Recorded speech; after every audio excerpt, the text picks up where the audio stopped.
Alkisah diceritakan ada sebuah pohon angker yang sangat menyeramkan. Ada cerita bahwa di wilayah pohon itu sering terjadi penampakan dan kecelakaan yang mengakibatkan hilangnya nyawa seseorang. Hingga warga beranggapan semua peristiwa tragis itu diakibatkan oleh pohon yang sudah dianggap angker tersebut. Hingga suatu hari, kepala desa sudah sangat geram dengan pohon itu dan berniat untuk menebangnya.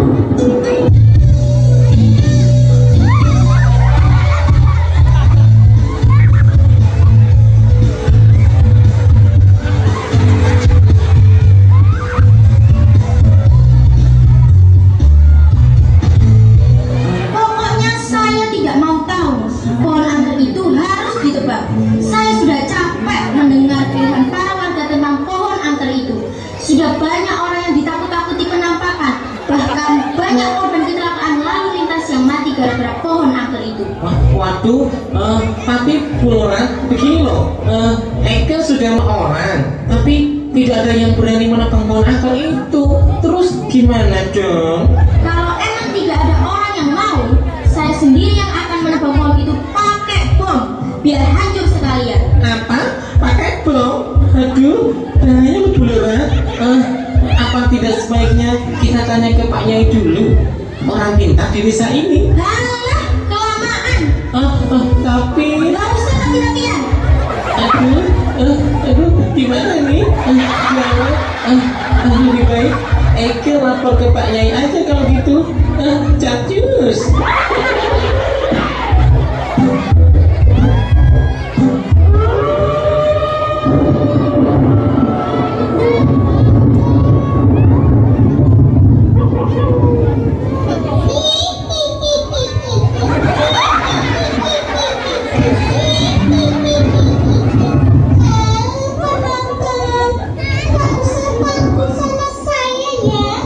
Karena aku sama hantu itu sudah nggak jauh.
Maksud saya, badannya saja, kepalanya juga searah sama badannya.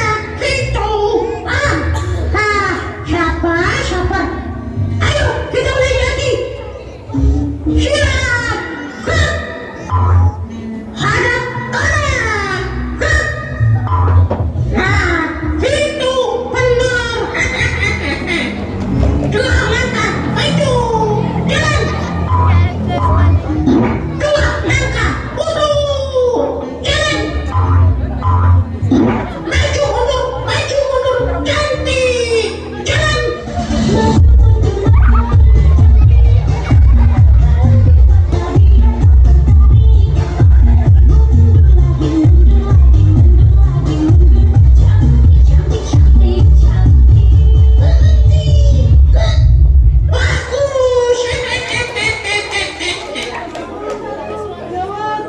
Gawat Ratu.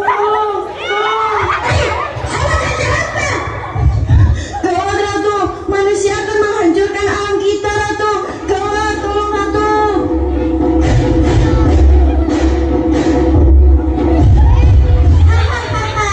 Saatnya kau merasakan kehancuran pohon jelek. Stop Dinda, stop. Dinda, kenapa sampean bertindak gegabah seperti itu? Pak Yai, pohon itu sudah tidak bisa dibiarkan lagi.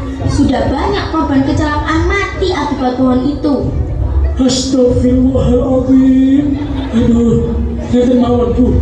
Biar sampean puas, saya buka mata batin sampean.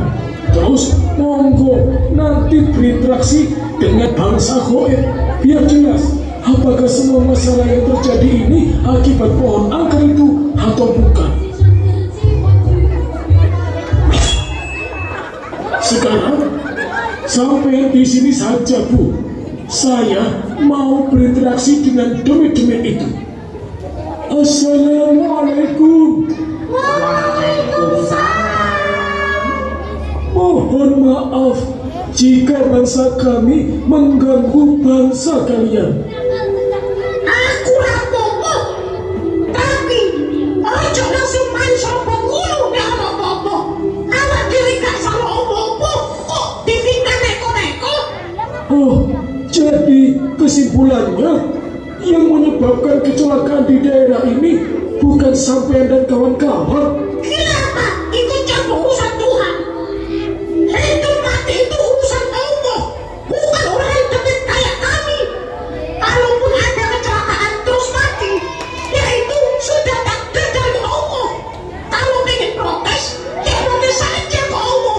Tapi kok kejadiannya selalu di tempat ini? Semua yang terjadi itu sebabnya manusia itu sendiri. Manusia pada ugal-ugalan saat berkendara tidak patuh terhadap tanda petik lalu lintas. Ya akhirnya tabrakan terus mati. Lagian, apa setiap orang yang lewat sini selalu kecelakaan terus mati? Tidak kan? Ya cuma manusia yang tidak petik saja yang kecelakaan. Dan itu semua sudah menjadi takdirnya Allah Subhanahu wa Ta'ala. Ya apa Bu Lurah? Sudah jelas apa belum? Tapi Yai, mereka juga sering nakutin warga sini loh. Nakutin kondommu? Ya manusia itu dia salah tafsir. Karena ini kebetulan sedang nongkrong, gosip bareng. Terus lihat dong manusia. Dan terus manusia yang bilang tadi langsung lari karena takut setelah melihat kami. Padahal kami sedikit-sedikit pun tidak. Kok manusia pada ketakutan? Iman manusia itu gimana tuh? Bangsa demit ini tidak perlu ditakuti. Ini loh, yang ada di atas Gusti Allah yang harus kalian takuti sama manusia. Yo, demit. Oh. Nanti pun jelas toh. Sekarang saatnya bangsa manusia dan bangsa demit berdamai. Sebab demit dan manusia itu sama-sama makhluk ciptaan Allah. Kita semua ini sebenarnya hidup bersama, hanya saja dimensinya yang berbeda. Kalau begitu, mari bangsa manusia dan bangsa demit berdamai. karena kita sudah saling salah paham dan buruk sangka. Sudah, ayo.